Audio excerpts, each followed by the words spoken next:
Le temps zéro, c'est un temps assez particulier que je considère un peu comme une interstice administrative. C'est le moment où une collectivité va décider d'intervenir sur un espace urbain et va réfléchir à ce qu'elle pourrait faire dessus.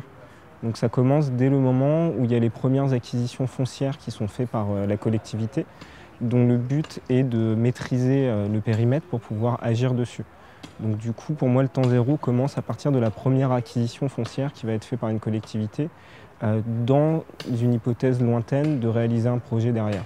Donc on peut commencer à travailler directement sur ces bâtiments qui sont achetés, qui généralement, s'il y a une opération urbaine dessus, sont amenés à muter, soit être réhabilités, soit à être détruits. Donc du coup, pour moi, le temps zéro, c'était une interstice urbaine non exploitée au niveau temporel et physique, sur laquelle il fallait travailler pour se permettre d'expérimenter. Car aujourd'hui, l'expérimentation est un peu difficile sur le neuf, vu on est vraiment sous-tendu par des logiques économiques de rendement et de rentabilité avec des investisseurs derrière. Donc du coup, utiliser cet espace à la fois temporel et physique qui est dans l'entre-deux permet de tester ce qu'on va appeler des programmes architecturaux. Donc c'est ce qu'on va mettre dans le bâtiment et se permettre d'innover, quitte à tester des expérimentations qui ne vont pas forcément réussir.